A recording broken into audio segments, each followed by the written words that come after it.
there, and we thought it might spin a little bit more later on. Unfortunately, it didn't. I thought they played really well. We got 2 early wickets, but they still seemed to get some runs in the power play, overs 3, 4, 5 and 6. So I thought they played pretty well.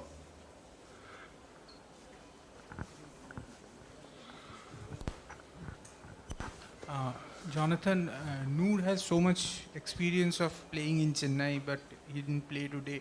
Do you think you missed him, and what were the reasons for not playing him? We just thought that with the cracks, it would be a little bit uneven bounce, and we were right with that. I think the selection was correct. We just didn't bowl well enough. The seamers just didn't bowl well enough, unfortunately. So I thought they played well. They put pressure on the seamers. I think hindsight is always a nice thing or a dangerous thing as well. So I didn't think it was going to spin a huge amount as well. I know Noor's got experience playing here, but these are new wickets, so it's not like he would have bowled on them before. So there is that, but yes, you always think whenever you lose, you wish you could have done things a little bit differently, don't you? So.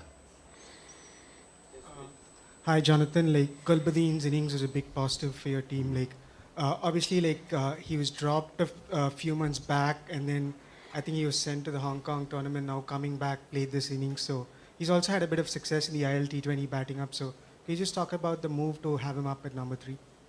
Yeah, without giving too many tactics away, I thought he plays well, and that position suits him. So hopefully he can continue to do that. I thought he's been looking in decent form. He just hasn't got the runs, and in the series against the West Indies, he didn't get too many. But hopefully he's starting to hit form now, and he can continue this form for the rest of the tournament. He's a strong hitter of the ball. He's very experienced. He's played a lot of cricket all around the world, and has been successful in India before in our T20 series here a couple of years ago. So he's fond of playing here in India, and these wickets suit him. So hopefully he can continue that form. He's a good player.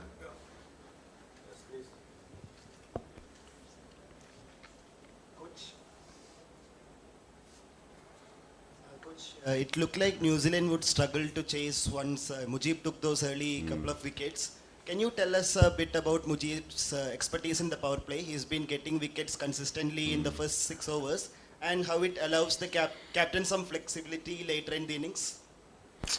It does, yeah, but we've got to be able to build that pressure at both sides. And I think, after when Mujib got those 2 wickets in the first over, we then got 40 in the next 4 overs, or 38 in the next 4 overs. So they still finished the power play relatively strong. If we had perhaps reduced that a little bit and then come out the power play, it would have been a bit more pressure on them. So we weren't able to build that pressure at both sides. I thought Mujib did it really well. But him and himself, he's a very, very good bowler, with lots of variations. And today we saw how dangerous he can be.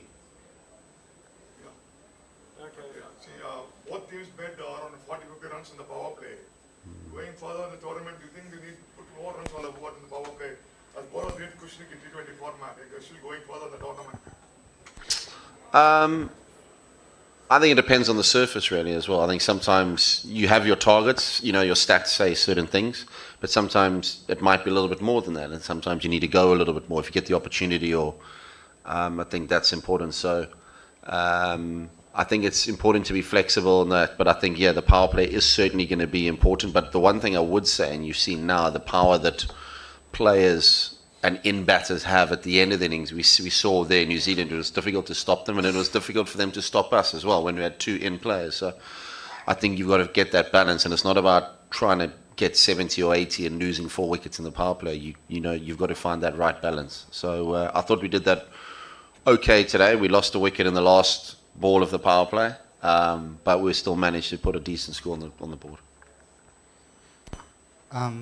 Jonathan, could you tell us a little bit about Darwish Rasuli's development? He was with the Rising Stars. He's with the senior team now. He played a lot of eye-catching shots against really high-quality bowling. So could you talk us? Well, yeah, he's been in and around the squad a few times and played, and we saw how well he played against the West Indies in the series there in Dubai. So, his form continued today, and he solidifies that middle order nicely. So his form is great, and hopefully, like Gulbadini, can continue that form at at sort of number 5, and that power that he does has. We saw the power that he has, so I'm excited to see him go for the rest of the tournament, and he's developed nicely, and he's been in and around the squads, and our coaches have worked with him, so they deserve a lot of credit, and hopefully all the hard work pays off himself, but also the work we've done with him. Question? Thank you. Good, thank you very much. Thank you. Cheers.